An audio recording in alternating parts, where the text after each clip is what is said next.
Zeitgeist, meaning spirit or mood of the time, is the film of the time.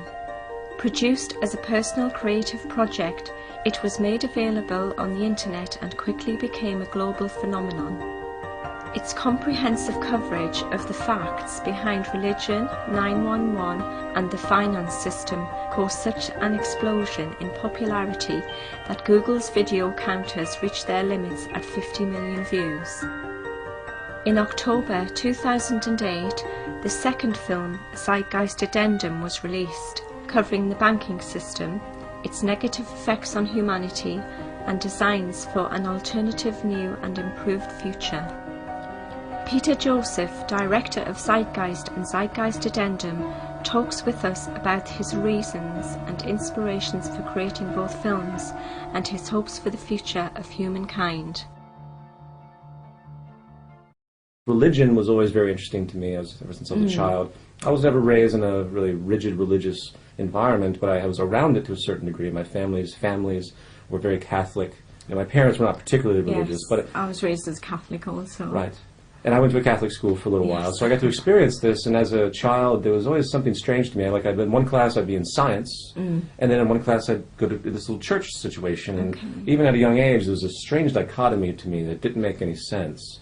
And not to say that all religions don't have a value. They actually all very much do historically, and there are a lot of people that see the film, they get the wrong impression about what I'm trying to say about religion. In the first film I deal with the history of religion. That's sort of a history that no one really talks about because it's not the established representation. Right. I must admit, when I first watched that myself, I was absolutely flabbergasted when you show how the Christ religion and how many others came in under very, very similar situations, and that absolutely knocked my socks off because I never knew anything like that. Yeah, the dying and resurrecting God-man. That's right. Has been going on for millennia, for ages, and it's a symbolic rebirth, as early pagan ideology. It's where you're born again. All these goes right to the Druidism and the solar cross. Oh, absolutely. The birth of the sun. It's age old, exactly, and it has multiple symbolisms apart from the sun as being its core. Like astrotheology is the terminology used to describe this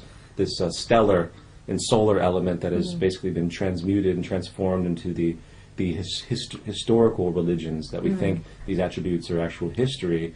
When if you look far enough back, you see that it's basically pure allegory. And that even though there were certain characters that emerged historically, say in Christianity, there probably was somebody that fulfilled some role that this Christ character was assumed. But by the time the Bible came to fruition, the Christ character was transformed into a totally mythological figure. I guess you must have miffed off a lot of Christians when you put this out there. And they misinterpret, I believe, because even if he didn't exist, it doesn't matter. It's the message. It's the message. It is the message, yes. They shouldn't be... I don't believe... Religion has a propensity towards materialism. They don't call it materialism, but they hold on to something, and they really can't break away from it. And that's the definition of materialism in my mind. So to think that, just because this character didn't exist, this demeans the whole thing is not necessarily the case. If you want to drive for pure superstition, then yes, it is the case, which of course I don't advocate.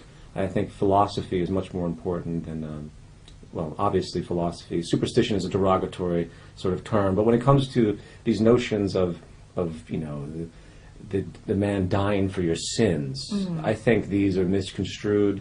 I think there's no real relevance to it, and it's based on this sort of control mechanism that you're guilty the moment you're born, and he died for your sins thousands of years. Yes, it's distorted on one side, and then there's also kernels of truth that speak to the human condition. Love thy neighbor. So everything kind of gets mixed up together. It does, and it's to speak a little bit more about that. The Christ character is very much composite because there's a lot of dichotomy in his rhetoric. In one passage he says, I don't bring peace, I bring the sword. I want to have, your neighbor against neighbor. And then another passage is love thy neighbor and love your enemies, So it's a bit of a mixed message, isn't it, really? Well, because it's a composite text, and that makes sense. You find these dichotomies, these yin and yangs happening all through lots of different God-men that have existed. So that's why it's even more proof. I think the sadness to me is that most religions are arrogant and they don't realize that they're interconnected. And I think if they realized they were interconnected, then there wouldn't be so much dispute. I mean, the problem with religious texts in general is that they're semantically interpreted. Christianity alone has about 34,000 different subgroups, and they all are slightly at odds with each other. You know, the Seventh-day Adventists, you know, they all have these tiny little variations of their interpretation. I believe that's very dichotomous, and in the end, my major argument towards religion is that it's completely divisive of humanity. So it's not progressive. It has kernels of truth, but I think it's time most move beyond these dogmas and these faiths that really tend to separate humanity, because nothing's going to come positive out from that. I think through time, and that's why I've made the films that I do, I talk about the topics that I do, people will realize that this infighting, and I think it slightly comes from the restrictions of our language, because in order for me to describe something to you, I have to separate things into words. You know, this is a table, this is a glass. So division is inherent in our cognitive awareness, but we haven't reached the spiritual awareness enough to know that even though this is a glass, it's still made of the same thing as this table, and the fact that it's separate from this table is actually quite suspect.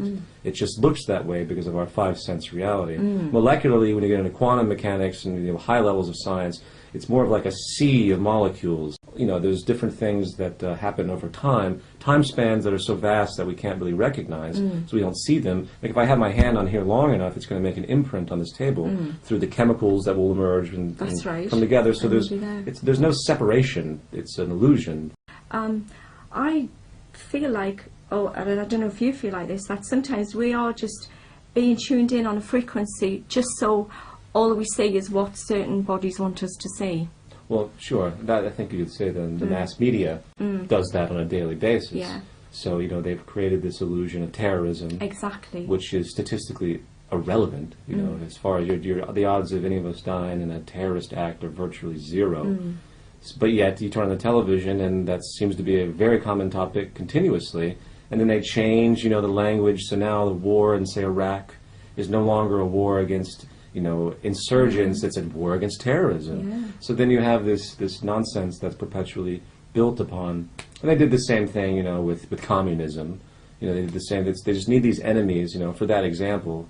But the media tells us what to think, and it creates a state of mind, and we tend to absorb that and create an identity with it, and then we end up projecting it.